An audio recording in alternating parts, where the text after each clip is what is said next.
Oh, Turning off my volume, sorry. oh, I want to thank you for coming in person. It's much better in person, but I didn't expect you to drive up from Boston. But our relationship with the Justice Lab at Columbia University started, I guess, in 2017, was it? Yeah, 2017, 2018, something like that. Yeah, Leo and Vincent Schiraldi, who was, I was thinking my cousin Vinny. But they really helped us with Raise the Age, and then it was a Boston event, as I remember it, that Karen Bastina was then with DCF and Tanya's Radicke's position, who took us to, we went to Boston together. I think Ken Schatz was then commissioner. And that's the genesis of Raise the Age. But we really worked together with the administration to make this a reality. And this is a report that Leo and Maria Leon have put together. So I see Maria is online or on Zoom. So welcome, Maria. So I'll let you take over your report. Great. Okay. Thank you all. Oh, I should have introduced the committee. It's changed a little bit since you. Yeah. Actually, I'm the only one left. That happens sometimes. Senator Baruch is from Chittenden County, and he's pro tem, and he should be in shortly. Senator Sheen. Hi, I'm Nader Hashim from Windham County. Nice to see you. Senator Bielski, I'm also from Chittenden County. Great. Good morning, Senator Norris, Franklin County, and Albert in Glendale County. Oh, great. Thank you so much. Okay, well, I really appreciate, Senators, that you invited me to come today and share findings of our report, and also for all the guests. I'm going to share my screen just so I can show some PowerPoint slides. Hopefully that works. Yeah. Interesting. Doesn't show. Oh, there it goes. Okay. So I am here with my colleague, Maria, who is in warmer but flooded Southern California right now. And we work at the Emerging Adult Justice Project at Columbia Justice Lab, which is a research center. And our project focuses specifically on youth, especially as they transition into adulthood. That's a sort of a critical developmental moment, and how that intersects with the criminal legal system. We did recently publish a report as of, I don't know, maybe like 10 days ago on Vermont, in particular Act 201, and sort of an update of implementation. We relied on publicly available data. So system players may have additional data, which I think would be super helpful. But we wanted to sort of get a lay of the land.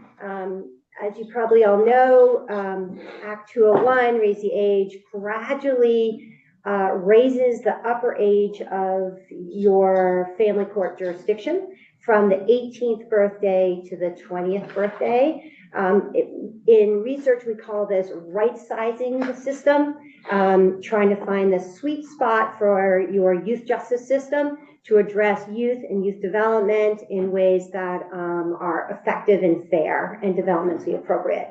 The purpose of Act 201 is explicitly stated in your legislation, and that includes, first and foremost, public safety. What Vermont is doing is what a lot of jurisdictions are doing, is that they are bridging the gap between research and policies and practices, and creating this burgeoning field of emerging adult justice. The research is robust. It's 3 bodies of research. It's neurobiology, developmental psychology, and sociology, which is life course criminology. And what it shows is that 18 and 19-year-olds share the same characteristics as their younger peers. So on this chart, you'll sort of see the orange font, no particular order of this bridge to say that, right? But they are, the hallmark of this age range is risk-taking. They're heavily influenced by their peers, they have impulsive acts, they're very reward seeking, so positive incentives is much more effective with this age group than negative repercussions. And we throw in the word trauma because for this particular group that often ends up in our justice system, they usually have a pretty significant history of trauma. And that actually exacerbates all those other elements like risk-taking and influence of peers, right? So that's sort of like adding that element is an important one. What you see in the sort of the blue font are key developmental milestones like meaningful employment. It doesn't have to be marriage. Marriage is what's been studied, but really what it is a meaningful relationship, whatever that relationship is, right? Education. And I think the key here, and the research that's often not discussed in this field, is the life course criminology. What we know is that when young people achieve these developmental milestones, they enter into adulthood, they practice adulthood, they desist from crime. So the vast majority of young people will leave crime behind them and never enter the system.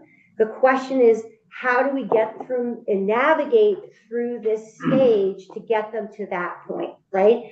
And does the system, I would say unintentionally, create barriers and interrupt normative maturation process, right? So if you have an adult criminal record, very difficult to find safe and stable housing, very difficult to get meaningful employment. And yet as a society, we need them to do that for many reasons, right? We want them to be members of our community. We want them to be able to support their families and their communities. But we also want them to desist from crime. So that's just the essence of this field of emerging adult justice and sort of where Vermont lies in that. So the burgeoning field, right, is again creating fair, effective, developmentally appropriate services, programs, and opportunities for youth to enter into adulthood. It's strength-based, it's growth-focused.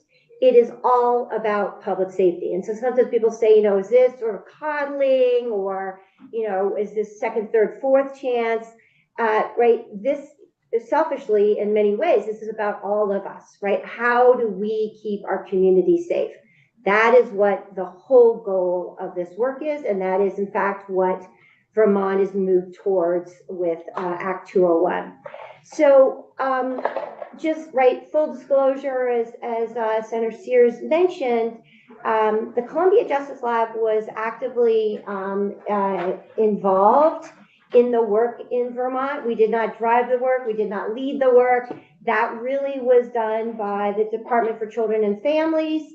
And Karen Vestine is here, and she'll talk about she was, sort of the key point person for the Columbia Justice Lab. But she also had a full web of all the key stakeholders. And so we would often, when we came up here, we would meet with, Judiciary and the community groups and victim witness advocates and state's attorneys and staff, prosecutors and police, right? The idea was, and community providers, the idea was that there's a whole bunch of stakeholders in your system.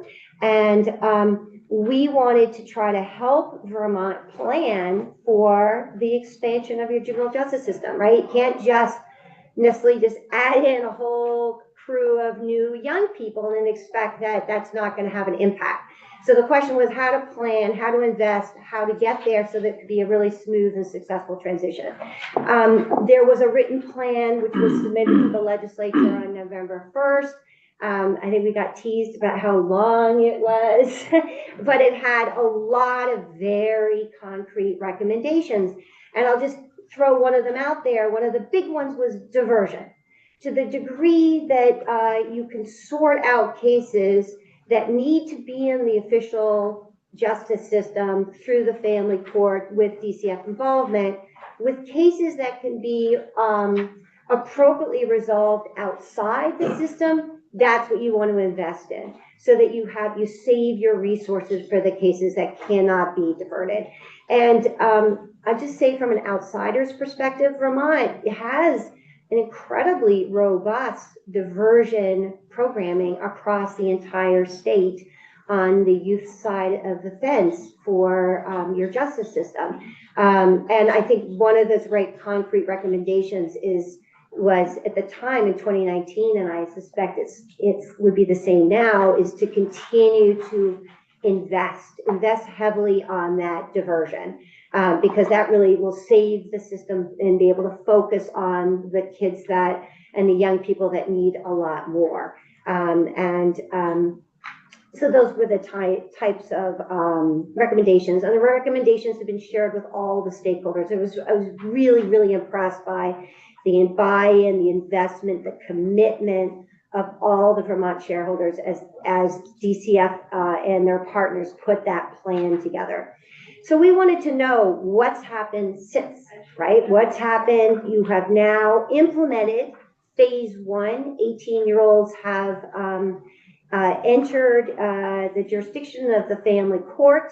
19-year-olds I know are due soon. And so that's what this very short but hopefully helpful report will elicit. So I'm going to turn it over to my colleague Maria to just go over our key findings. Good morning. Thanks, Elle. Good morning, everyone. Thank you, Mr. Chair, and the rest of the Senate Judiciary Committee for having us today. As Lael said, I'm Dr. Maria Leon with the Columbia Justice Lab.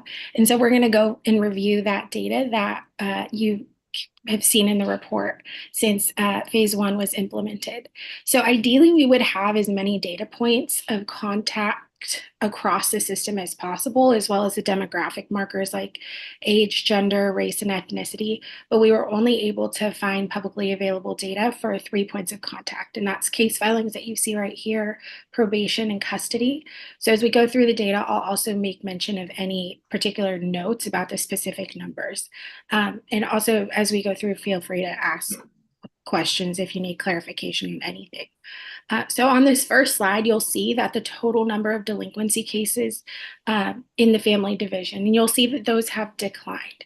New case filings are important to look at, as you can imagine, because this is the entry point to the system. The numbers in this chart are only delinquency, so it's not including the CHINS cases or the YO cases. So these are solely delinquency. And since these are filings, we also know that it's not necessarily the number of young people that have entered the system, just the number of filings. So a young person could have multiple filings, or a filing could have multiple individuals.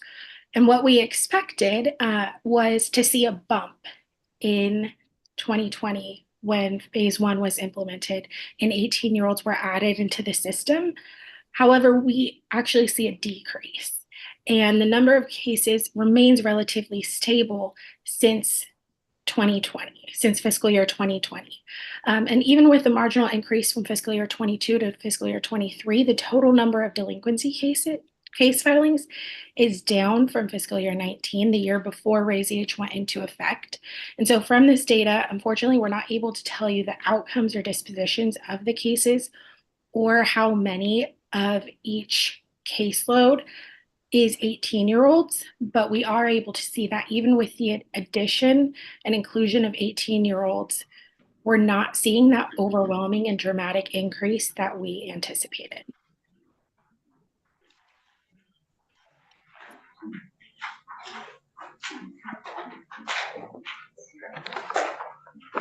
Go ahead. So the second point of contact that we have, and you see here, is probation. And these are cases where merit has been found and a young person has been adjudicated delinquent. Probation nationally is the most common disposition, and the data shown here is from a one-day count that is taken on a different day each year. So it's a helpful reference point, although there may be variability based on the time of year, if there's school in session or if it's summer. And the exact dates for these counts that were taken, they're included in the report if you'd like to see those. And when we look at the numbers of probation cases as a result of delinquency, we see that expected increase in calendar year 2020 And then we see a decline in 2021 and 2022. You'll see that there was a 6-year increase in the number of delinquency probation cases. So while the number of cases is higher than the years prior to Raise the Age, from 2014 to 2018, the actual trend line with the addition of 18-year-olds is down.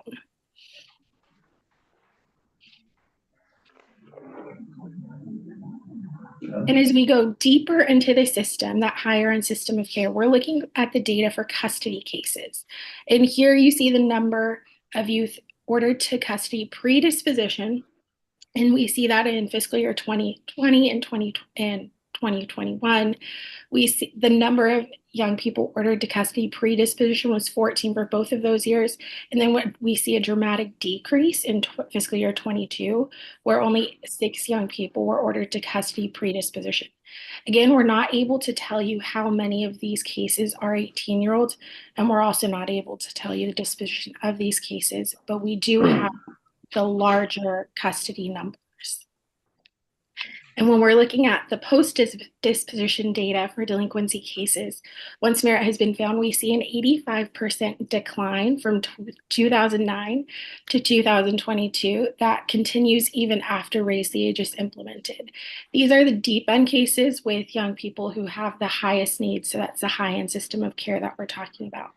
And these numbers are from the entire calendar year, so it doesn't necessarily mean that there were 36 young people in a facility at one time, just that there were 36 young people in custody in that calendar year as a result of delinquency. And I apologize for sounding like a broken record, but since we're talking about Raise the Age, I want to just point out we can't tell you of these 36 young people how many are 18-year-olds.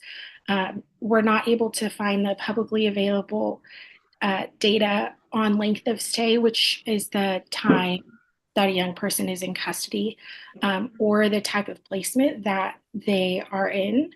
And those are helpful points of data to have a really clear picture of custody. But just like the other charts that we've seen, where it would have been reasonable to see an increase in 2020 when 18-year-olds were added, we aren't seeing that. And we would expect once 19-year-olds are added to see a temporary and modest increase, but based on what happened in 2018, that may not happen. So that's just something to keep in mind, is that it's expected, but it may not pan out. Okay, thanks. So, sort of next I steps. think Oh, yeah. Senator Sheen has a question. Yes, for oh, of you. course. Yes. I wanted to, but before we take that, Maria, thank you so much for being here from California. I'm not sure exactly, but it looks like it's about 6:15 out there. It Yeah. is. But I get to be smug and say I woke up and was working earlier than everyone I know today. Senator Sheen. Thank you both for your testimony. I'm looking at the time frame of all of this, and I'm glad to see that the cases are going down, but I'm curious if the impacts of COVID on all of our systems were taken into consideration in the research, and if so, what findings were there? Yeah. So we do work nationally, and so we can compare what we're seeing here with other states. There's no question that COVID had an impact, but what we've seen is that a couple of years out, we're remaining steady. We're not seeing a big jump or a reduction nationally. I would say that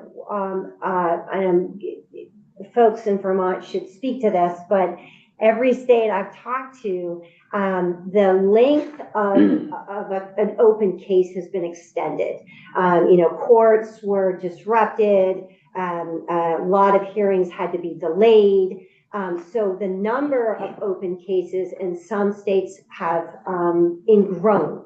But what we have here is really only the only publicly available data we could find.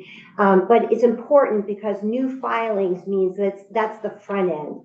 We're not looking at in the middle where there could be a buildup. And similarly, probation, we're talking about youth being placed on probation for each year versus how many the overall caseload. So what you might see, and I would suspect without actually being able to see the Vermont data, is that you're going to have had some backlog, which will put a strain on the system without a doubt, and also puts a strain on youth and families, I should say, too, because they're going through the system. But I think that if you have limited data in Vermont, these are probably one of the best data points you can look at in terms of saying, what are these new cases, new alleged offenses coming through our system? What does that look like? Thank you. Yeah. Senator Norris. Yes, good morning. Good Thanks for morning. being here. I was just curious, and I'm sure there's a simple answer to this question. In the decline in number of filings, you included the fiscal year 2023. And I don't see that again through the rest of the charts. Yeah, so we found the fiscal, we didn't, it took us a while actually to find the fiscal 23. It was in a report from the Attorney General's office to the legislature looking at diversion in pretrial services. And on the last page, they shared that data for FY23. So that's why we were able to share it. But we were unable to find any FY23 data yet in any of the other categories. Okay, thank you. You want, I guess, I'm going to make two comments. One is the Big 12, which remains for those 14 to 18 now, and in the future 19 who commit or are charged with one of the Big 12 can be dealt with in adult court. Right. So that takes a certain group out of the, which I'm not sure other states have that, which to me only augments public safety. You're taking a certain group charged with very serious crimes out of the juvenile system, even though they may be dealt with in by DCF or a combination, a youthful offender or whatever the determination is. Taking that into account, what I've heard is that some of the kids that are coming into DCF custody, both as delinquents and children in need of care and supervision, are much more difficult to deal with today, given growing up in kids always grew up in dysfunctional families. That's not something new. But some of the dysfunction contributed to by the substance misuse disorder, say of both parents. Is that something yes. No, I think that's absolutely true. So I'd say a couple things. Yes, Vermont has a safety valve. You have the Big 12. You have the ability to treat. Fortunately, those are very few cases. Relative to all delinquency cases, but they can go in a different track. The vast majority of delinquency cases are misdemeanors, and they're often, when you actually read what actually happened, there are and being an older person, you're thinking, teenager, here we go, right? It's that kind of behavior. It's often with friends, etc. Bad judgment. When we did the report back in 2019 with DCF, Amy Davenport, who's here today, did a very important piece for preparation for the state, where she looked at court data. What were 18 and 19-year-olds being charged with and prosecuted for, right? Because if we're including them we're going to include them in the family service system, we want to know what that looks like. And what really stood out was the significant percentage of 18 and 19-year-olds at the end of the prosecution, the end of the case, after a conviction, it was a fine only. That was the only a sentencing provision. And for researchers, that's where you write red flags of those would all be good diversion cases. Right? If at very end of the day, it's going to be, a fine. You could save the court and all the players' time, and hold them accountable and have them restore to the best that they can of what they have done, right, and learn and move on. You would want to use that in the front end. In terms of sort of the needs of young people now, right, versus 2019, there's no question that COVID had enormous impact on all ages, but particularly young people. They got cut off from many of the developmental milestones. So I have 3 kids, and you know, of my 3, one got really hammered by COVID. You know, he missed basically 2 years of high school. He missed all of those kind of milestones of whether it's the prom, it's being captain of a sports team, right? That was all taken away. All the ability for socializing, for developing leadership roles, gone. And that will have lifetime repercussions, not just for my child, but that entire generation. And we see very high rates of depression. We see very high rates of anxiety. So there's no, and they often self-medicate, right? This is a risk-taking. They'll often self-medicate.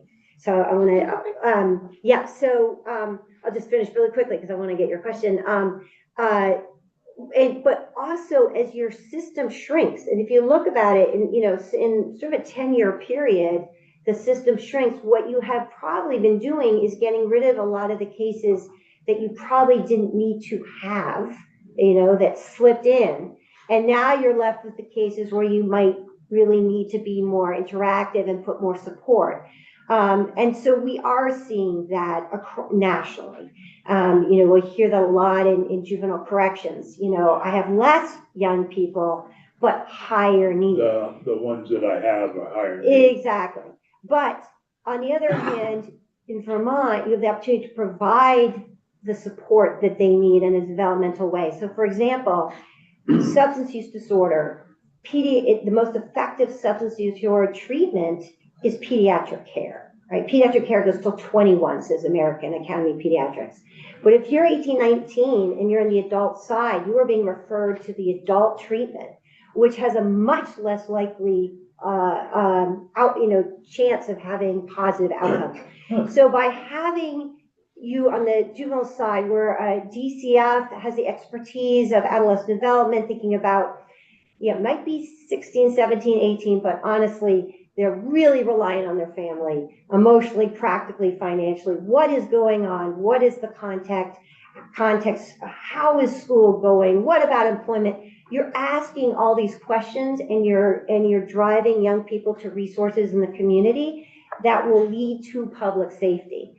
If they get a conviction and a fine, you know, research would say you haven't necessarily served the public well. So that would be my answer, but I did not mean to drone on and. No, No, I was helpful. my question is sort of back to Senator Hashim's question about the impacts of COVID and what you're describing. It's a bit of a two-parter, but I'll do one at a time. With some of what you're seeing, are you seeing these young people respond in ways as if they had experienced complex trauma? Yes, you are. And trauma interferes with maturation, right? Yeah. So one thing we always talk about is, these are kind of the milestones you expect.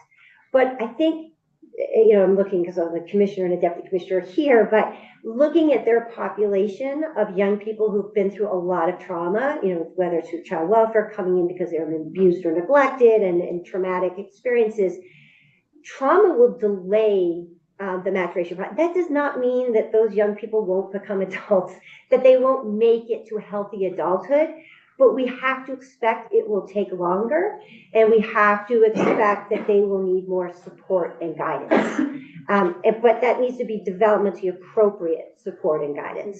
Treating them like you treat me would not be effective. Sorry, Maria. No, but yeah. if I can just add, that fits into this larger, what we saw prior to COVID happening, pan out in the data was this delayed adolescence happening because some of those milestones were becoming more difficult to obtain, like higher education, like housing. So socially, those were becoming, we were seeing this already delayed adolescence, and COVID really kind of put a halt on many things.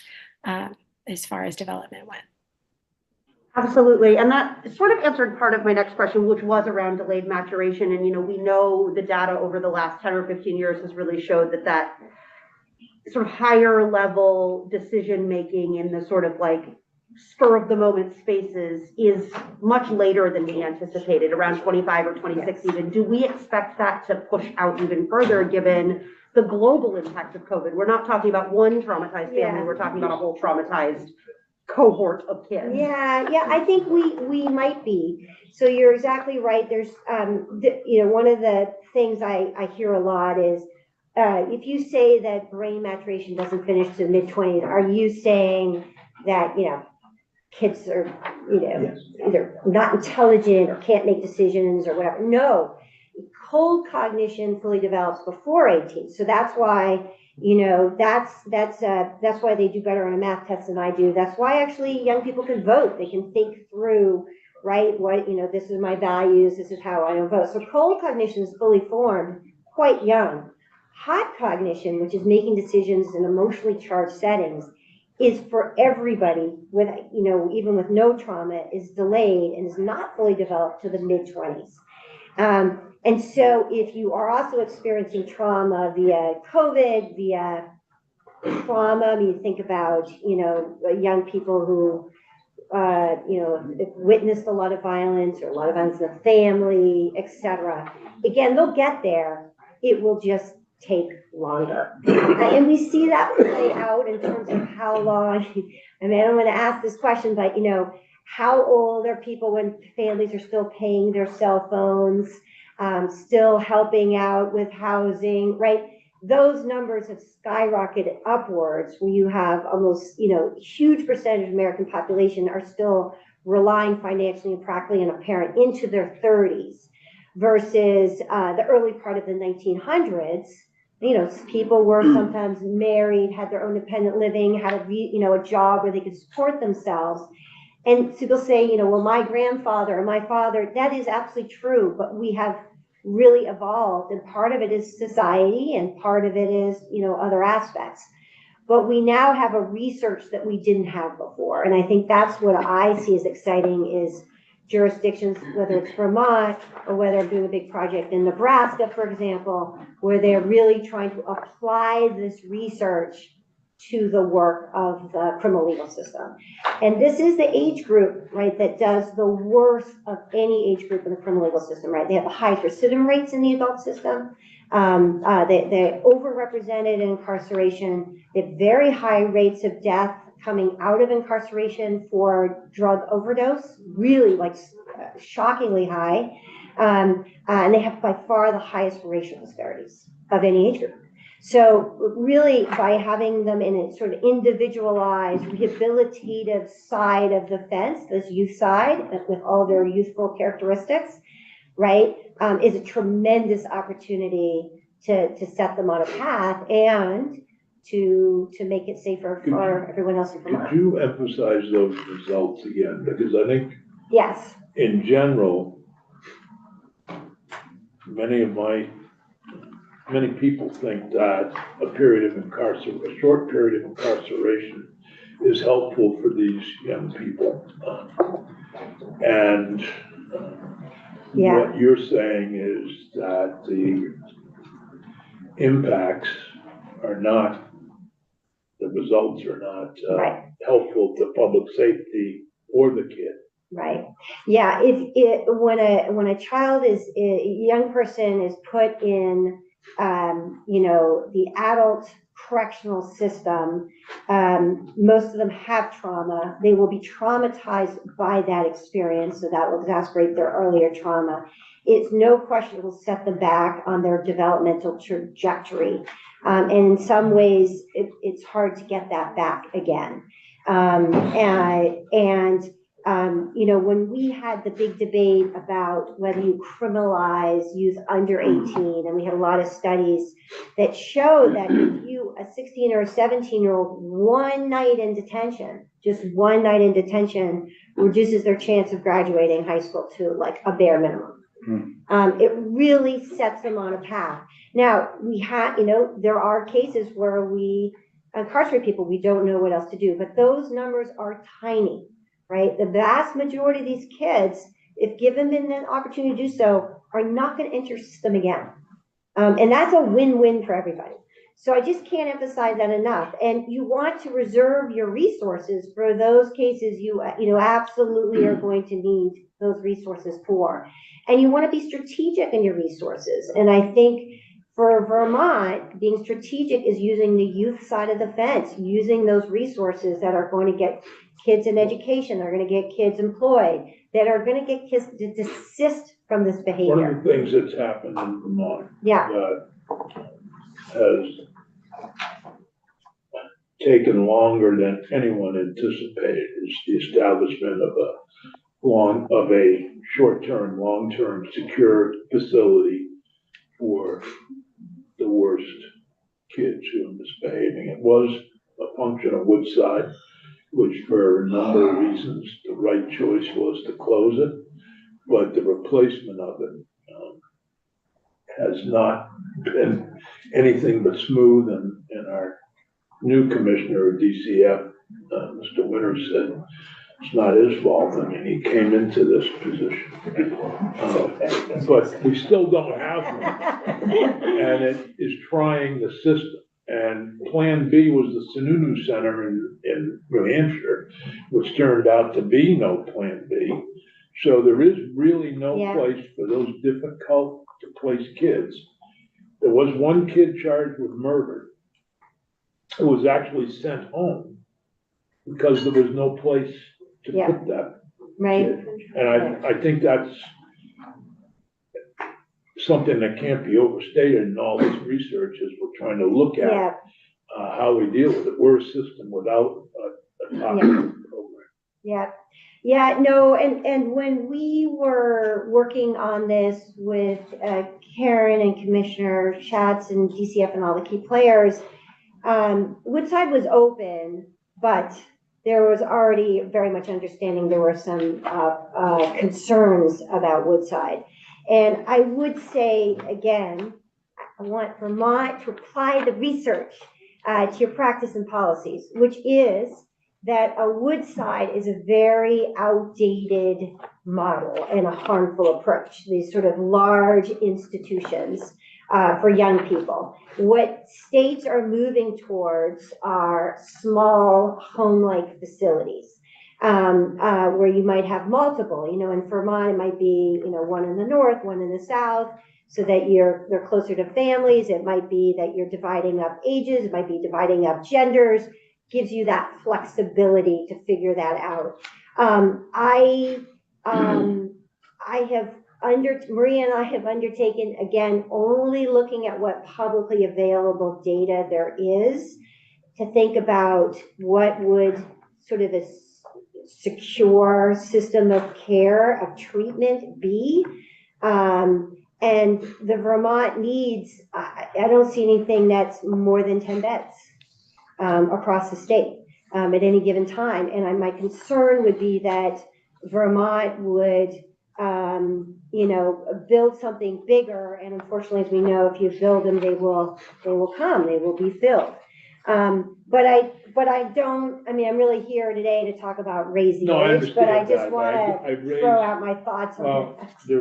There's evidently a consideration of a 15-bed facility. Yeah, I don't see that in the numbers. I think that to the degree that you can do sort of wraparound care in the community, again, the better. But there will be some circumstances where either that doesn't exist or the risk is too high. I can't overemphasize enough, though. Yeah. The system depended on even young people who were charged as adults through a memorandum of understanding were at Woodside and not in a correctional facility. So if you were under 18, that was how that worked, and we don't have that anymore. So the only alternative is hotels with supervision. Yeah.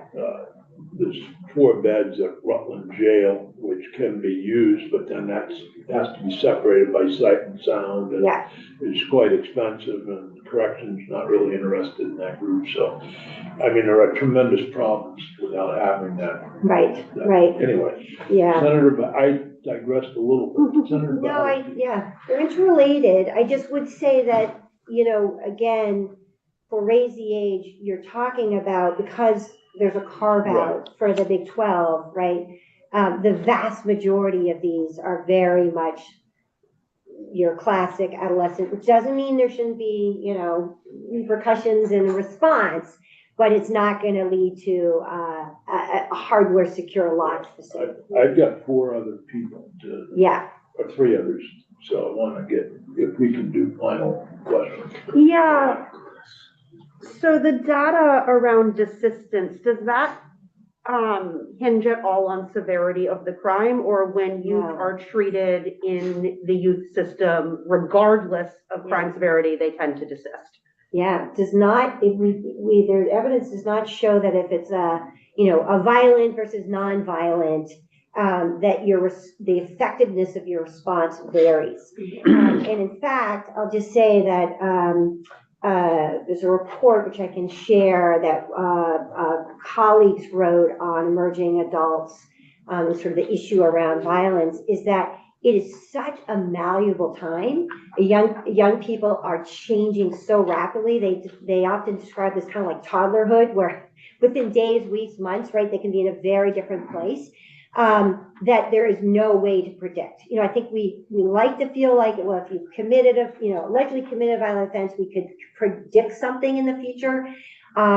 That is not true. But what we can predict, that if you're given developmentally appropriate supports and services, you will take the path to desistance. So that we do know. And, you know, again, if you have a very serious case and you feel like you need to have, you know, residential care, that doesn't mean that all of those other components shouldn't be going with it. But for the vast majority of these young people, they're going to be served in their communities, but should be getting that developmentally appropriate care. Thanks. Senator Norris. Yes, we're short on time, like we all are, obviously. Sorry. I was just wondering if you go back to the development factors and milestones in the transition. And dealing with the youth, you had mentioned between the ages 18 and somewhere in the mid-20s, their brain is not, portions of the brain are not fully developed. And you mentioned trauma, impulsive acts, and risk-taking behavior. Could you touch upon that once again for me, please? Yeah. So when they used to do, they did a lot of research, and this was actually around U.S. Supreme Court cases. The MacArthur Foundation and U.S. Justice Department spent a lot of money and resources looking at brain development. Is there a difference of a person under 18 and over 18? And they were curious, right? Is there a constitutional significance to being a young person? And so what the court had found before is if you had an intellectual disability, for example, you could not be executed. If you had committed a crime and you had and there was a thought was that there was a constitutional significance. So they put a lot of research in, and they did a lot of research and fun stuff, actually. I would kind of like to be some of them, where you have like a driving simulation, and you're going to go to a party, and the simulation has these red lights. And you're, would you stop at a red light? Yes, young people stop. If they had friends sitting next to them in the simulator, or they were even told that a colleague, a peer was watching them, they all went through the red light. They all went roaring through the red light, right? Because it's positive incentive. I get to a party was so appealing to them versus, so there was all sorts of studies. And so what was interesting is that body of research came out under 18, over 18. And then the researchers looked and said, where's the line drawn? I mean, obviously there's always an arbitrary age, right? You're going to pick an arbitrary age, but where would the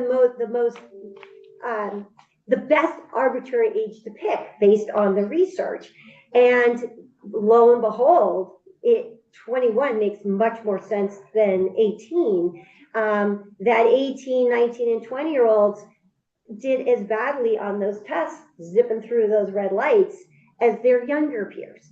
And again, it's not that we won't all evolve. I mean, I'm hoping my kids, they're there. On my but way it up, takes time. on my way up here, about a 50-year-old went Through the red light. Yeah. So I don't know if Yeah, that there's person's development. Yeah. So I do have a quick follow-up. Yes, I was amazed. absolutely. I was stopping. Yeah. So if this happens between the ages of 18 and 21, is your recommendation or your thoughts that we probably should rethink hiring these individuals for emergency services, law enforcement? Well, it depends. Driving So tanks. I'll give an example. Army, right? You're military at 18. We want risk takers. We want people who are influenced by their peers. We want, if a commander says, run across that field under fire, you probably don't want me. They're like, are you sure? Is that a good idea? You know, I'm gonna question people. Am I question, right? But if I'm in, you know, a sorority or a fraternity and everyone's doing it, everyone does it, right? That is that age. So there are moments of time that we do, but we think about things like alcohol, age of alcohol. For law With enforcement. 21, a lot of law enforcement are now beginning to change that. A lot of correctional facilities don't want staff that's under 21, or they want to assign them carefully.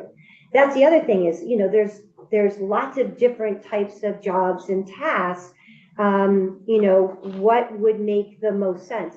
But you think about even, I mean, obviously I work at Columbia, so I work with a lot of students. There is a big difference from my first year students to my seniors, right? I wouldn't give some assignments to first year students, not because they're not super bright, but I probably wouldn't want them necessarily emailing all of you and asking certain questions because they might just, you know, versus by the time your senior year, these are busy senators, you know, how can I engage with them in a way that's, I can get the information I need, but I'm not burdening that, right? I mean, you're just maturing and you have those social skills.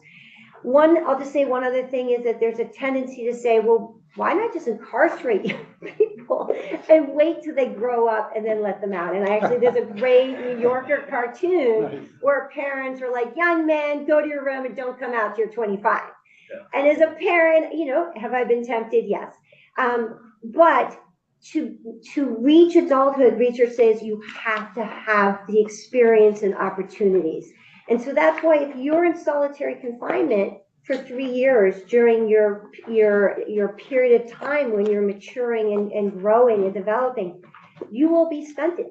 You will be unable to sort of make that up in many ways because you miss those key years. And that's why in college, we throw people at college with opportunities, because those are the years that they're evolving and maturing so quickly. We want to give them that pro-social setting, the intellectual stimulus, the ability to take leadership roles. That's perfect developmentally. Thank you. So there's good news.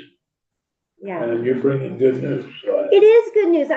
Kudos to Vermont. I mean, I think sometimes we focus so much on the negatives. You know, DCF, the court, the partners spent, you know, I only saw a piece of it, but I saw an enormous amount of work that went into the planning. And so when you see that, and then you see these numbers, right, we don't know for sure what is at play, but Vermont, take credit. I mean, take credit where credit is due in terms of you've already implemented 18-year-olds. And then look at these charts. And that is very impressive. thank you so much, Leila. Yeah. Maria, thank you for getting up early and joining us. Thanks for having me. Bed till you go to work at 9. Well, it's a good way to start my day with good news. So thanks for having us. It's a pleasure to virtually be here. Stay safe in California. We've heard some bad things about the weather there. So. Yeah, if you have any tips, feel free to send them over. I know. We do have some flooding experience. Yes, We have we flooding do. experience here. Yeah, recently.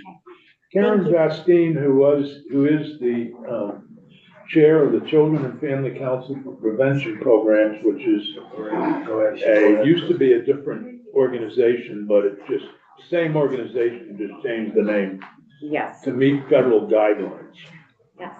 So good morning, everyone. As Senator Sears just said, I'm Karen Vastine, and I have the honor of serving as the chair of the Council for Equitable Youth Justice. And Senator Sears is right, we changed our name last year from a name that was so long I often tripped over the words. So I was very grateful that we went with a shorter name that it more accurately describes what we do. I'm joined here by Judge Amy Davenport, who is the vice chair of the council. And as Lael Chester already acknowledged, I'm also just going to share that I served in the role of senior advisor to the commissioner of DCF during the time when Senator Sears was rapidly putting forward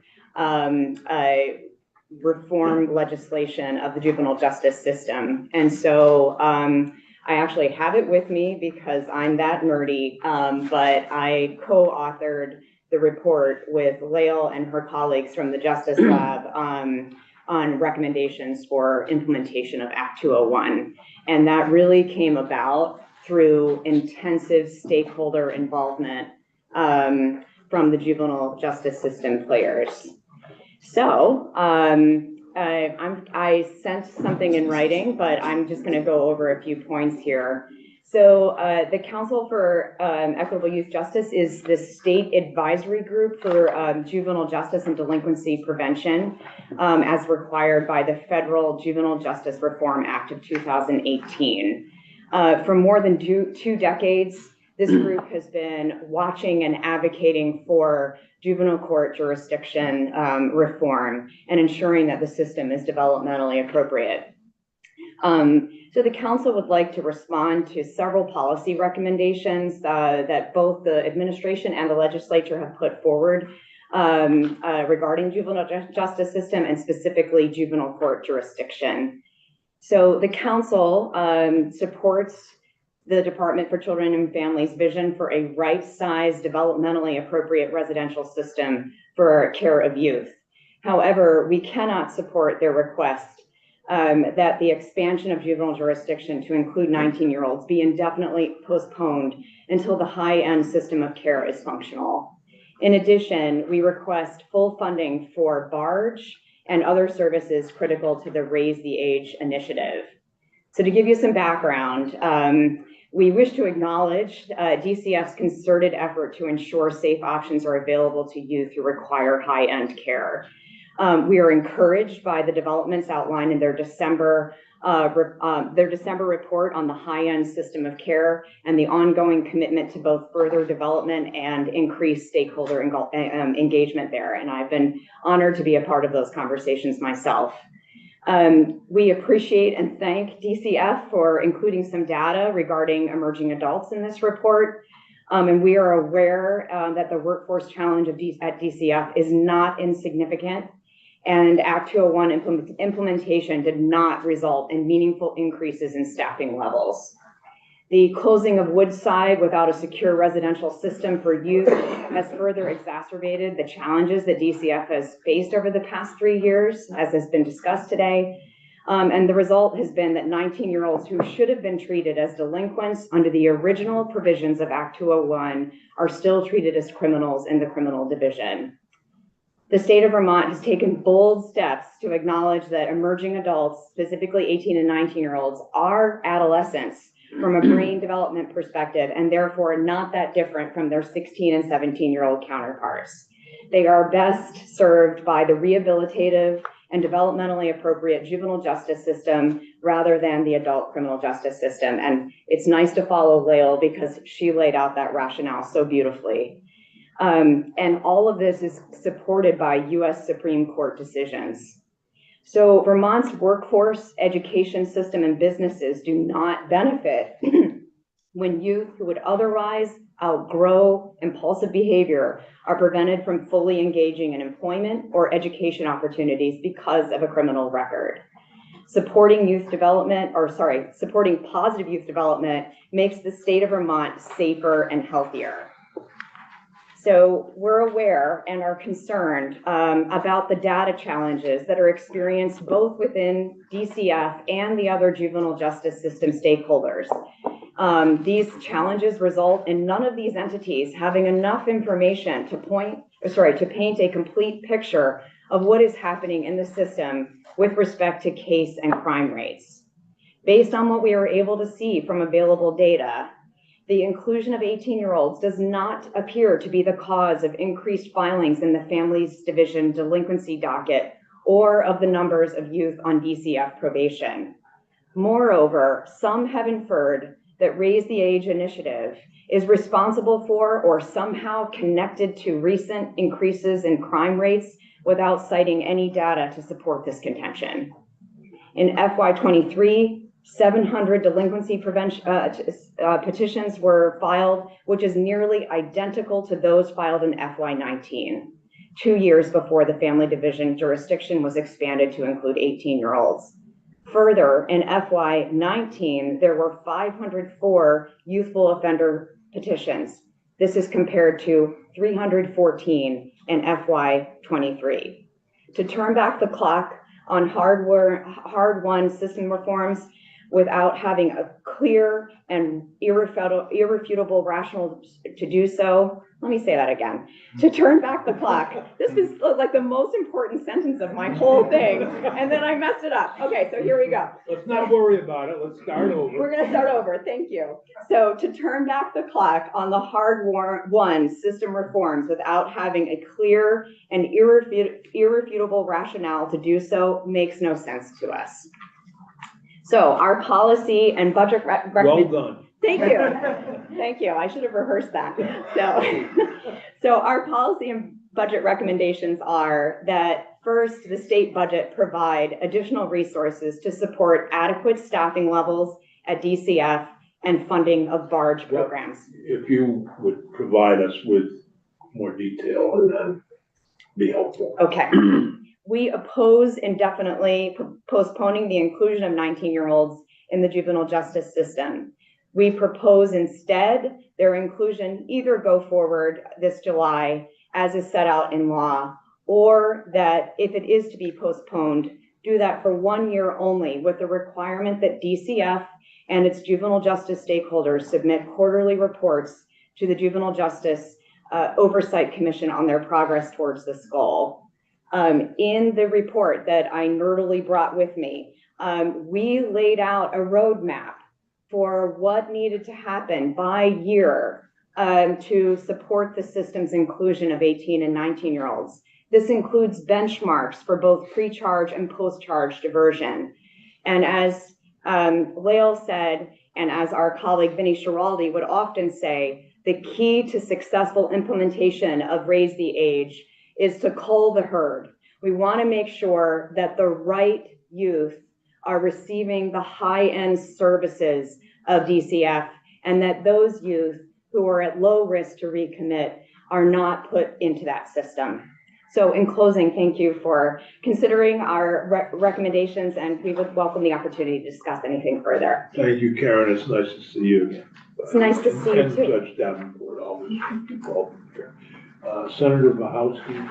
Yeah, I had a couple of questions. One is in the same as yours, Senator Sears. When you say full funding of barge, what does that mean? Is that $100,000? Like what does that look like for a fully funded barge program? I would be happy to get back to you Yeah, with that. well, the House is supposed to be working on something dealing with diversion this year. And hopefully they would have as part of their proposal that comes over to us, more fully robust. This also doesn't make sense to have 3 different funding sources for diversion. The barge, the Attorney General's funding, and the DOC funding. When Lael and I were working on this report, we actually did look at numbers, and this was from 2019. And so I would need to go back to that and also have discussions. If you would contact me or Sure. Ben, our new committee assistant, when he gets I'd back, be happy to. Yeah, when we can talk about that, probably when the bill comes over from the House. that makes a lot of sense. And this may be the same answer that you just gave me, but do we have a sense of how many youth the barge program is serving now? I would also. I thought that have might to be get the back to you on answer. That is okay. Unless Judge How Davenport many youth are? are served by barge. And/or it's possible that the deputy commissioner or commissioner could answer The that. deputy commissioner or the commissioner may have that information. Fair. Can you remind me when Woodside closed? 2020. And how many youth were being held there? I didn't work for the administration Okay. at that time, So you don't but the number was like under 5. Okay. Yes, In October 2020, the population of Woodside was 0. could you identify something? Yep, Lauren Digby, Deputy Advocate, Office of the Child, Youth, Family Advocate. Yeah. Awesome. Thank you. However, I think it was artificially low to get us to close it. I would agree with that. Thank you. Okay. Well, thank you for having us here today. Thank you. All right, do you both want to come up with it separately? I could come up separately, Senator, and. Okay, Commissioner Winters from the Department of Children and Families. Welcome and, Thank you. Good morning. For the record, my name is Chris Winters, the Commissioner of the Department for Children and Families, and I just want to start off by saying that this testimony this morning hits different when you have a couple of teenage boys in your house.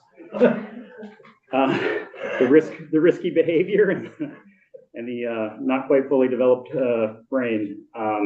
It's such a pleasure to hear Lael testify in person after having read her reports and her work over the years, and Karen Bastine as well, knowing that work came well before me in my time as Commissioner of DCF.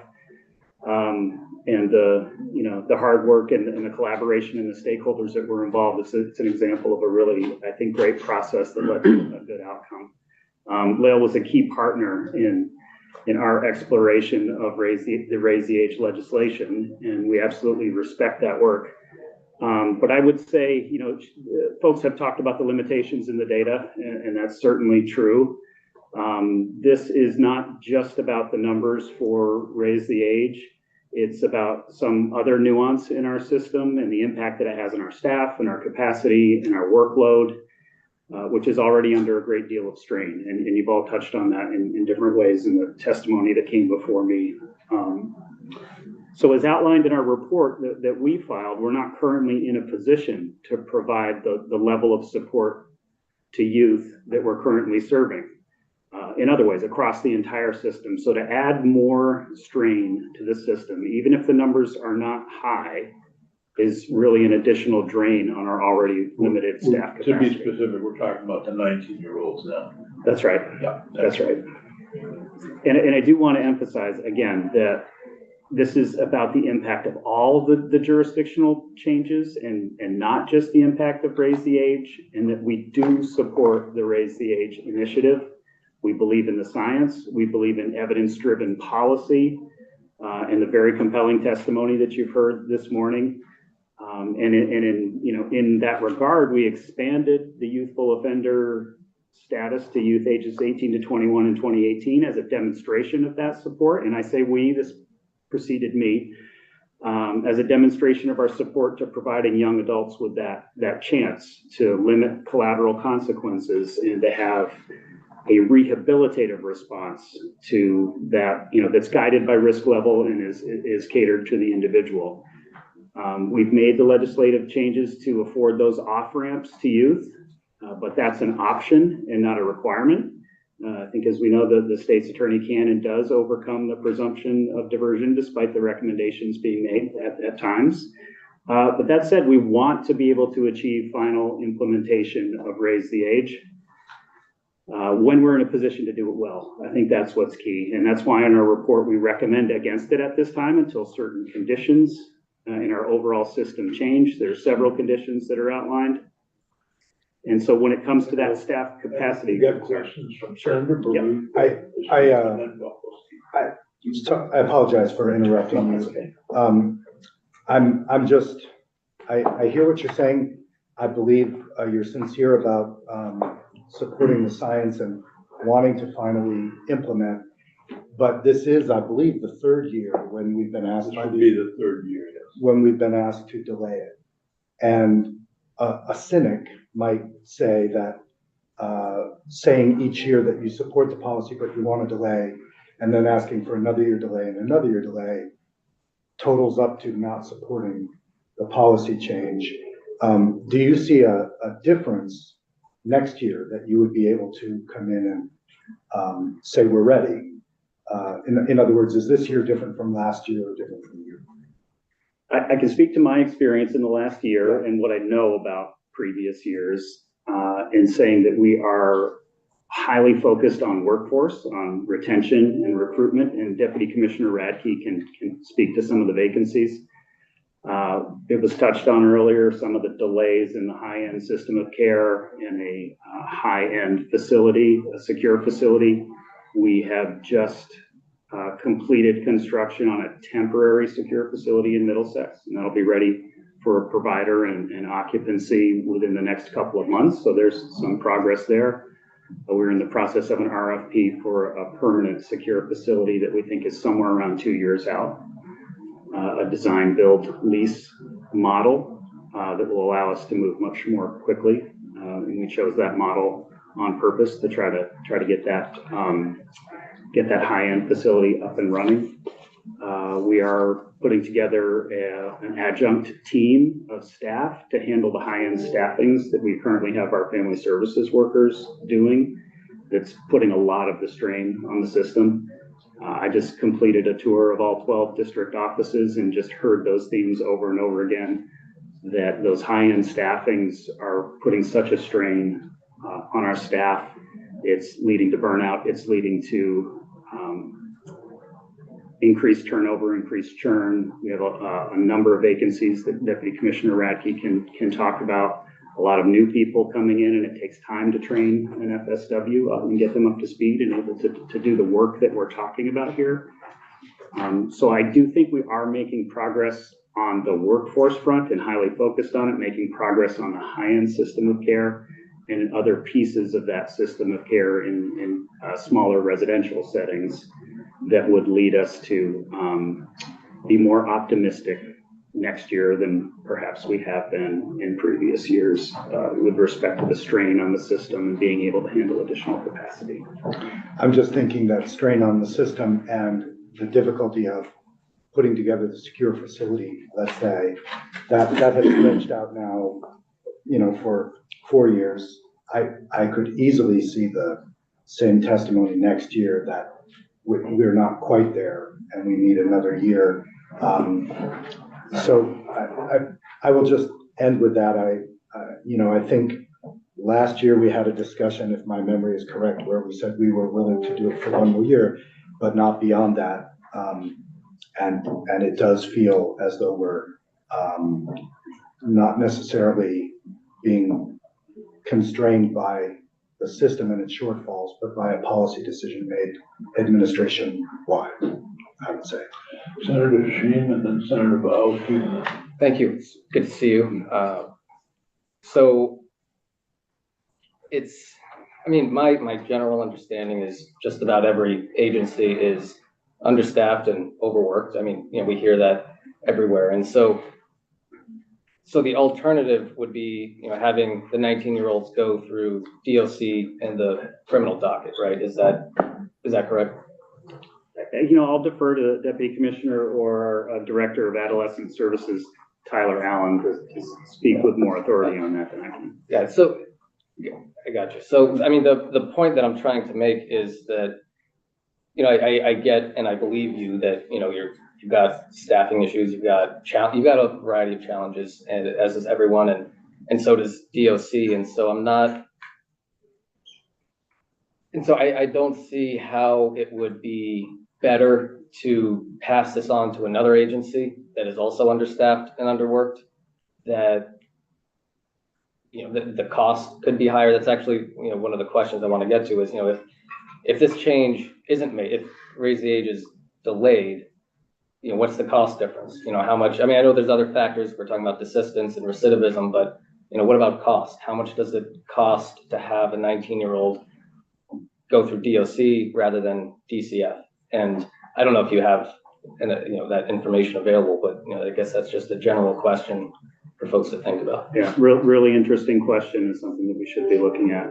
Perhaps we are, we'll see if we can get back to you on that. Thank you. But it also is not comparing the same, because one of the reasons for raise the age was the services that are available to a juvenile in the family court system versus the services available to an adult in the adult system. And if you're 19 and you're treated as an adult, for example, for shoplifting, it's going to be much different than what DCF might offer, because DCF would be aware of the problems that this young person presents and might be treating that to avoid future shoplifting. On the other hand, probably in the overall scheme of things, Department of Corrections isn't going to be taking it all that seriously. I think that's the heart of really what Raise the Age was about. It wasn't about the high level offender, it's about the low level. And it's hard to compare the two in terms of cost. Right. And I'm not fully aware of what, corrections, staffing levels are, or the challenges. I mean, I hear about it. Yeah. In our commissioners' meetings. The field is not as bad as in the institutions, although there is a problem, and I don't expect you to be aware of that. Senator Miles. Yeah, absolutely. Interrupted you. No worries. And certainly Senator Burris and Senator Hashim touched on some of my concerns. It does feel a little bit like Groundhog's Day. We're here having the same conversation all over again. And that every one of our. Morning Joe was about Groundhog Day. Here we go. It feels like that's what we're doing here too. And I think to Senator Hashim's point, DOC is also understaffed and not capable of serving these youth. But my question for you is, given the testimony that smaller home-like settings are better than institutional facilities, why are we moving forward with an institutional facility and not a smaller, more home-like, multiple smaller, more home-like settings that would arguably probably be able to be online faster? I'd say that I would maybe not characterize what we're looking at for a permanent secure facility as an institutional facility. It is a larger facility. We're looking at 14 beds. And Eric, correct me if I get this wrong, but about half of those are secure crisis stabilization, so very short term. Half of those are longer term secure treatment. So really, we think we're sizing that to what we need as a state. There are a number of other smaller projects in the works and coming online in the coming months. We do agree that the residential smaller is necessary and should be part of the system, but we also think that having this slightly larger facility is going to relieve a lot of pressure on the system of care that we've seen since the closure of Woodside. This is not a Woodside-like facility. It's evidence-based, it's trauma-informed. We're going to have a provider who has experience. It's not going to be state employees running this facility. It's going to be very different than what we had with Woodside. I just think I should remind us that I hadn't intended to take up Raise the Age until after the House passed it, whatever we do with it. And then Representative Lamont came to me and said he'd prefer we start it over here. And so that's one of the reasons that all of this came together at the right time. Lael sent me an email with the study and report, and I thought it'd be great to put that together and have the commissioner. And at some point in one of these bills, we're going to have to deal with what we do about Raise the Age. Either do nothing, which would make it effective on July 1, extend it a year, do what the commissioner's proposing. But we have to make some decision about it and put it in one of the bills that we have. So that's really what this discussion is about. It's not necessarily part of 209, but it's got to be part of something. It's something we shouldn't avoid. I shouldn't say, I don't want to sound like we're trying to avoid it, because we shouldn't avoid it. We need to deal with it one way or the other. But that helps. Yes, no, I was aware of the context, so that I have concerns with postponing yet again. Well, I share Senator Byrd's cynicism. well, I have concerns about postponing again. It's, it's something I want to see happen before I leave You should have to run this again. world. Yeah, I don't control that thing. That's fair. So we can get you to stay by not doing it. Possibly. Possibly force me to run again. Delay it. That wasn't an announcement, but. Are there any other? Yeah, Senator, I'll just wrap up by saying that we really do have to look at our staff capacity. The level to which we are stretched has not improved over the last couple of years. And so, yes, we are coming back to say the same thing. We have a system that has been kind of decimated post-COVID, and we're still trying to build back from that. It's decimated from not having this top-level, high-end system and facility. And we're trying to get back to that and rebuild the system in a way that makes sense for the population that we have. We have to look at all of our staff capacity and not just the fluctuations in the delinquency cases.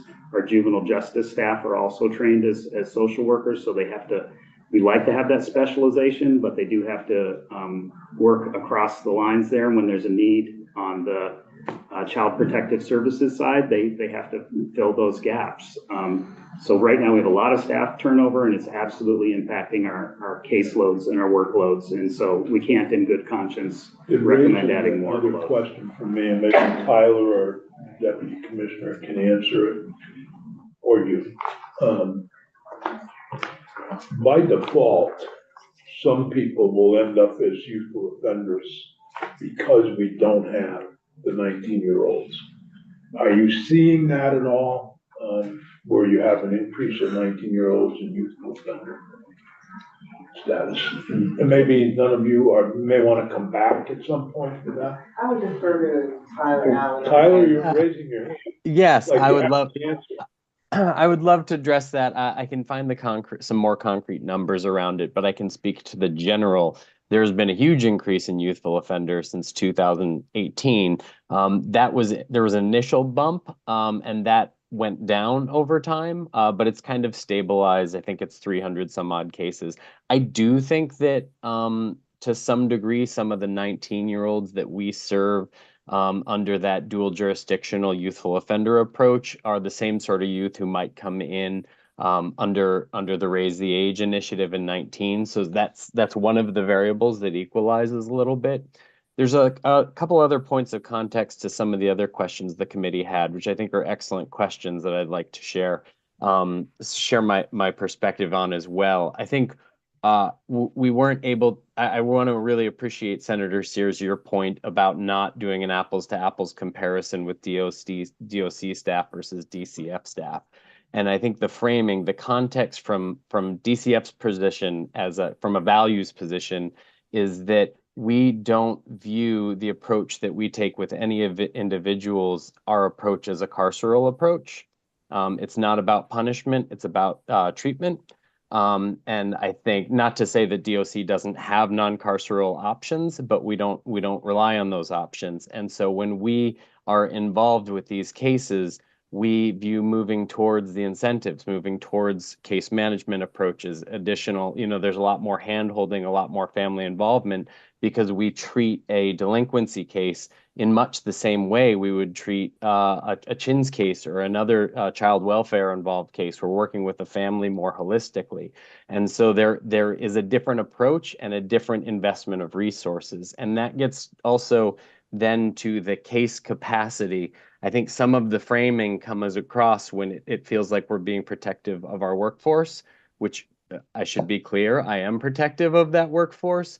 But the reason I'm protective of that workforce is because if our workforce is operating at over capacity, which they currently are, they're not able to serve the entirety of our caseload in the way that they're deserving of doing it. So it really is about making sure that we're able to meet the needs of all the youth in our care. And I do think bringing 19-year-olds into that fold is somewhere where we really want to go towards, but we want to do it without sacrificing the cost to all the youth that go into DCF's care. So I think it's just a framework perspective. Tanya, you want to? Yeah, my question was a clarifying question for Commissioner Winters. You said that all of the youth justice workers are trained as social workers. Do you mean child protection workers, or do they have social work degrees? I defer to Deputy Commissioner Radke on that question. Many of them have social work degrees or they have background in this type of work. So generally we have either MSWs or those with BA in social work, or others that have a background in working in residential care facilities and then have come up through the ranks. Okay, but that's not a requirement that they have a social work degree. No, it's not. Okay. And given this, our challenging work, retention issues, we're trying to find people that are interested in work and have some background in it, but not trying to put up unnecessary barriers to getting good people. Yeah, I just wanted to understand for my own understanding if we were talking child protection workers or if we were talking social workers. Yeah. Are there any more comments either from the commissioner or questions for the commissioner? Senator Norris. I just have one. Thank you, Commissioner. So I can assume that DCF is no different than the local mom and pop store or any other agency throughout the state of Vermont who is suffering through the COVID. And I'm the one that hates to bring that up, pandemic or whatever else, but it appears as though we're asking you to do something with nothing. You keep talking about facilities and lack of personnel. If I can understand that. I don't want to push the bike down the road without an inner tube in it, so to speak, but what were your numbers employment-wise or employees-wise, and what are they now? Can you give me some type of projection there? Sure, I think Deputy Commissioner Radke has that information. Do you mean in terms of like how many FSWs we have right now? Just anybody who would come into play with preventing raise the age to 19, what are we dealing with for numbers?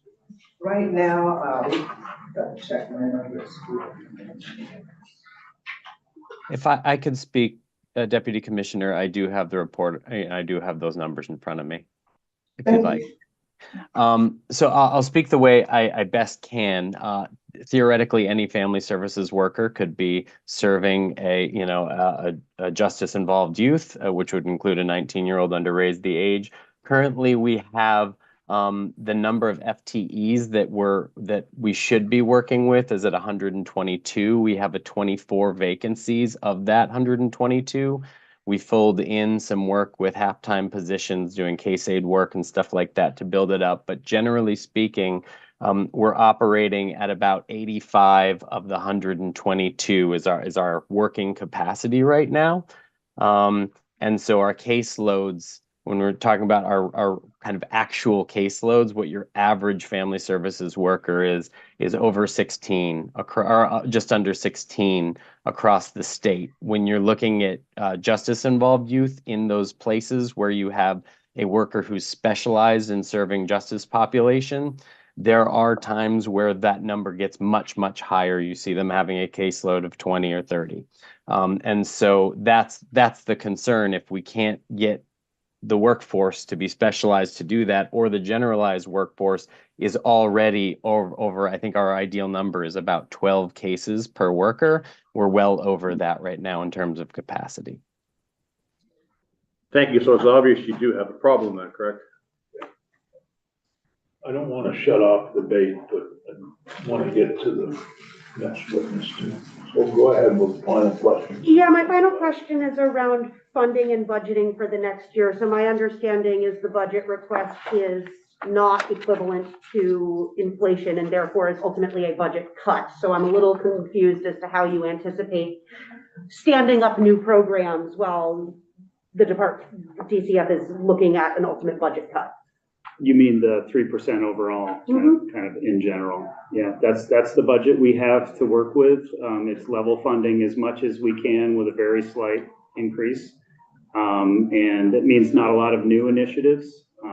Something like the barge was mentioned a couple of times today. It's funded at $2 million, I believe, and that's the same as it was in FY24. So we are working within budgetary challenges, recognizing that we need more. Well, so I guess my question again is like, if your level funding, which ultimately when there's inflation is a pay cut, how are we not going to be back here next year having the same conversation? Yeah, there are a number of carry forward funds, I think, for the secure facilities, and the model that we're using for the permanent secure does not require capital upfront. It's a lease arrangement, so we can do that annually. That'll be built into the budget. We did 3 million. For staff. I think that's right. And we do have the Middlesex facility now up and just about ready to go. We have the positions for FSWs. We really need to fill them. I don't think adding additional positions at this point makes any sense until we can fill the vacancies that we have. So, I think that, the budget is always something that we have to pay attention to, and is going to be a restriction on some of the things that we would like to do in an ideal world. But we do feel like we're fulfilling our obligations as best we can under the conditions that we have. Without cost of living adjustments and competitive wages, how do you fill those positions? Yeah. I mean, it's a good question. We should, we are looking at different ways to incentivize filling some of those. We're having discussions with the union around that. We've looked at a couple of our district offices that have had high vacancy rates and tried some different strategies to recruit FSWs, and that's worked here and there. We're trying to spread those to some of the other district offices to try to fill those slots. Okay, Senator Baruch. I just wanted to emphasize again Senator Bohovsky's point. I think that's on point. It reminded me of when Jay Johnson came in to testify at the beginning of this session, and she laid out the administration's goals in terms of what someone might call getting tougher on crime proposals. But I asked her at that point, would there be corresponding funds in the budget for the obvious increases in the number of incarcerated or detained folks? And there was not a clear answer on that, but when we got the budget speech, we realized that there would not be additional funds forthcoming, so or requested. So, the dilemma for me is I understand the manpower issue that you're talking about, the workforce issue, but it does seem that if the administration pursues a policy of not properly funding or requesting proper funding in its budget, and then uses shortfalls in staffing and resources as a way of moving away from a reform that they have sometimes talked about supporting and sometimes talked about delaying, and over the last 4 years consistently talked about delaying, it does all begin to look like a coherent approach toward delaying indefinitely this particular proposal, which is already set to take place in law. So I don't lay any of this at your doorstep. I think you're in an extremely difficult position, in essence, having to argue both sides of an issue, but ultimately saying that we shouldn't pursue this reform, although the reports back are sterling about how it's working. So just fair notice that I think there are contradictions in the administration's position, and that doesn't give me a lot of confidence for another delay, personally. Thanks. Any other comments? Senator Shiva has the final comment or question. Thank you. Not going to allow any more. It's Mr. Winters. Thank you. So, so the final question, in looking at the data, regarding the decline of the number of youths in DCF custody and the decline in the number of youths who are on probation, does that have a positive impact or a negative impact on DCF's caseload and the amount of work that you have to do? I can speak to the youth in custody and then maybe defer to either Deputy Commissioner Radke or Director Allen on the rest. We have seen a decline in youth in DCF custody. That's great news. But the acuity of the cases is something that I consistently hear about from folks in our Family Services Division. The cases are more complicated, require more effort. require more support. So although the numbers might be down, the caseload, the work feels like it's the same size. And I don't know if Erica or Tyler want to add anything to that. That's absolutely right. Tyler, would you have anything to say as far as probation? I do have some comments about custody in general. I would like to have that discussion as where you've got a chance to really look at that, because I think that's a key issue here. What is the acuity of the cases you're seeing today versus what one might have expected before COVID? And how are we dealing with that? And is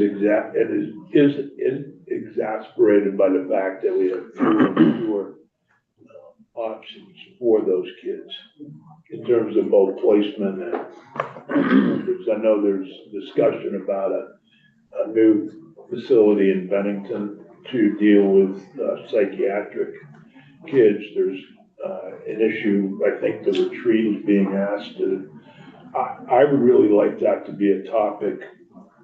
Oh, Mike's here. Taking notes. A topic for a future meeting, just on the acuity and what you're really seeing in terms of delinquent behavior and so forth. It does enter into any decision we make regarding the 19-year-old. Okay, so that's an important real aspect to dig into. Thank you for that opportunity. Yeah. So if you could do some little background and kind of get in touch with Ben when he gets back next Monday about when you might be able to put that together towards the end of next week or early in the following week. I'd like to have a discussion just on the community of what you're seeing. Perhaps bring in one of the social workers who's dealing with it. Who's spoken that. Steve Howard, I'm sure, has some. May I offer one piece of information that's separate from the acuity conversation, but relevant to this question? I do think I was really encouraged when I read the Columbia Justice Lab report around the data. I think that is really encouraging. But I will say there was a slightly different approach that they took in looking at the data, because they were referring to youth specifically on probation, whereas when we wrote our report, we included a number of youth who may go one way or the other. And part of the reason we took that swing was because DCF is very involved with cases that don't ultimately turn into probation, or don't, the pathways, particularly with youthful offender, there are additional court hearings, there's reporting, there's assessment protocols. They're part of our combined workload. So I'm just sharing that too.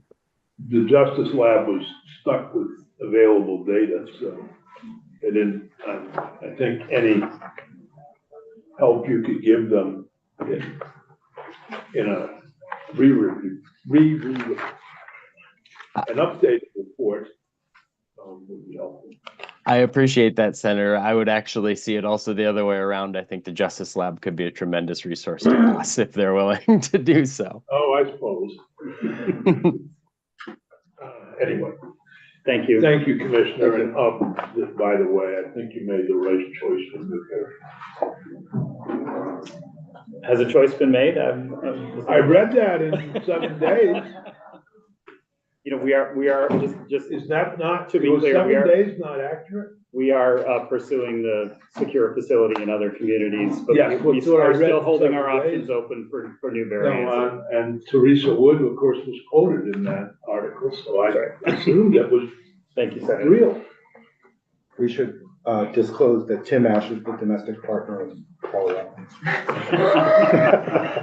Do we have to disclose that even though Tim Ash You is always have to no longer in the building? It has to be disclosed Okay. forever. Okay. Anyway, I take back my congratulations. I was trying to give you a compliment. Appreciate that. God. Learn how to take a compliment. Yeah. Commissioner Radke, on that note. Well, good morning, everyone. I am Deputy Commissioner Radke with the Family Services Did I Division. call you Commissioner? I apologize. Well, that was because More good news. To be, for the record, it's Deputy Commissioner Radke. I'm really happy to be here, and what I'm going to talk about is the workload data, particularly related to our workforce And then look to Tyler Allen to talk a little bit more about the caseload data as far as what we've seen in terms of an increasing trend in justice-involved youth. As Commissioner Winters stated, we can't look at raise the age in isolation, but instead it's really for us part of the caseload that family services workers are responsible for. And staff capacity is definitely a critical factor that we're looking at. The most recent point in time caseload data show that the number of families per ongoing worker, if all positions are filled, is 10.9 families per worker. But when that's adjusted for vacancies and for workers in original probation, this number jumps up to 15.6 families.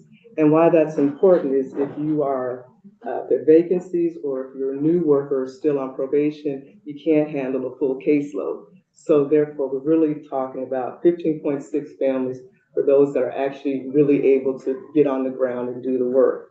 And as Tyler mentioned, the standard, statutory standard for caseload best practices is 12 families per ongoing worker. So you see we're already quite high. And that has not only just an impact on our workers, but also on the children that we serve. If you think about new workers, if you think about workers constantly switching families because we have to juggle workers and families, and you think about the just the decreased access that we have in the system for getting care for these kids. When you look at that all together, at this point, we're not necessarily serving youth in the best way that we want to. So then when you look at such a heavy workload, and that's coupled with employee retention and recruitment issues that we are facing, and that is pervasive in social sectors statewide, we determined that it's just not yet time to implement the next phase of raise the age. As outlined in our Act 23 report, there are 5 important milestones that need to be reached in order to move forward. Those are an operating secure crisis stabilization program. At minimum, this would be the 4-bed temporary facility in Middlesex, but really ideally, it would be the permanent crisis stabilization and crisis treatment campus that we're planning for. And I think it's important to look at, when you look at that campus, instead of thinking of it as actually a 15-bed facility, it's really 2 specific facilities, 7 beds each, and then 1 extra bed, where they are caring for 2 different populations. And for the crisis stabilization population, the intention is for them to get stabilized and to move out onto the next phase of their care. Yes, go I ahead. have 2 questions. One, is it a 14-bed facility or a 15-bed facility? 15. Okay, thank you. And don't we already have youth crisis stabilization at Brattleboro, at Jarrett House, at NFI? We have some crisis stabilization, but definitely not enough. And what happens, how I can tell you it's not enough, is that my staff ends up staffing kids in various locations throughout the state because we don't have appropriate places for them. Thanks. And also I want to add in that the next thing is adding an additional 6 juvenile services, specifically family services worker positions in FSD for the juvenile justice caseload. And this is really to accommodate the anticipated caseload growth based on our caseload data that's showing an increasing trend in justice-involved youth, and that would be the data that Tyler would be discussing. Also, an expansion in the current barge budget by $925,000 annually, and that would help offset some of the supervisory responsibilities for the non-custodial probation youth. And this is also important for the diversionary aspects that Ms. Chester discussed in her comments as well. And so it would be to support the raise the age population when we're able to move to the next phase. We'd also definitely need an expansion in funding to develop a complete transition age youth residential treatment program at the Return House in Berry. And then finally, I would say that what we need is really a committed, ongoing financial support for our comprehensive child welfare information system. That's of course vitally important for maintaining accurate records and any significant analysis of performance or outcomes. And you can see with our data limitations and presenting reports right now, that should give you another indicator of how important it is for us to get a CWIS system, even though I'm not saying that CWIS is necessary for us to move forward with Raise the Age. A commitment to continue to move forward with it is what we would like, because it's going to be a multi-year process. As the commissioner stated, we absolutely continue to support Raise the Age. And I heard Lael and Ms. Leon, and also just hearing Ms. Bastine and their comments. And that is our values as well. We support Raise the Age, we're not abandoning it, but what's important to us is that we have the necessary resources, infrastructure, and programming in place to have an effective implementation of this initiative.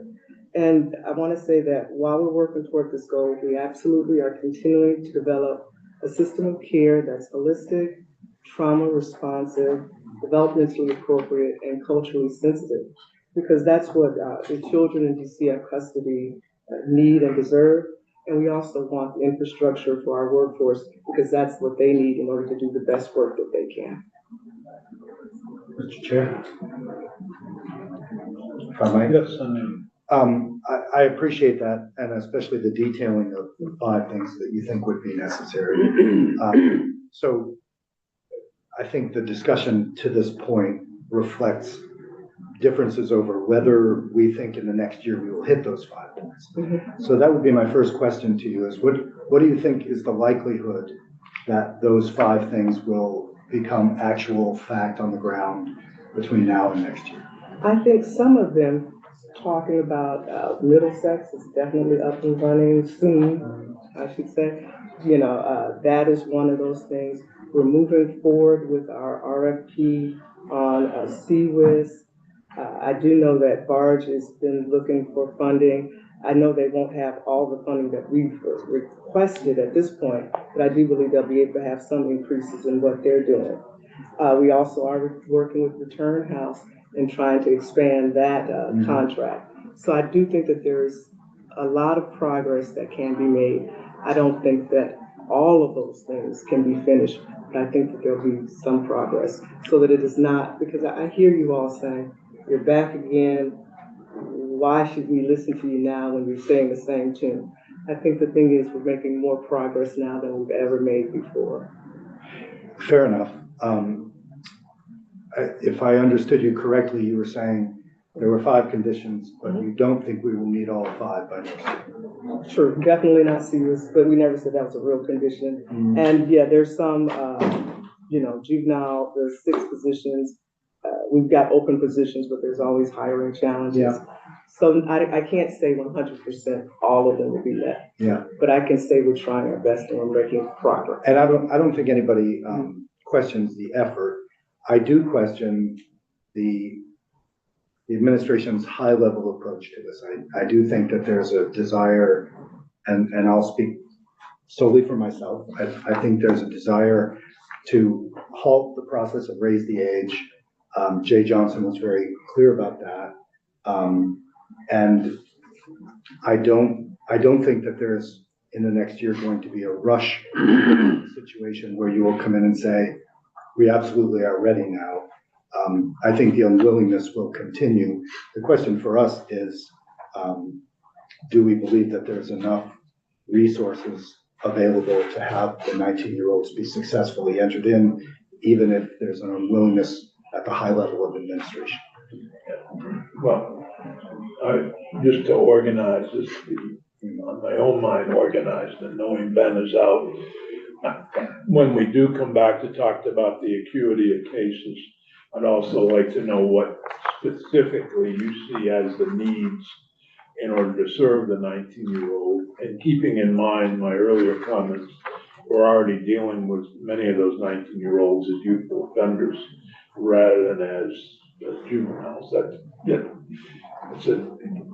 The only difference is that their initial charge was in Broughton.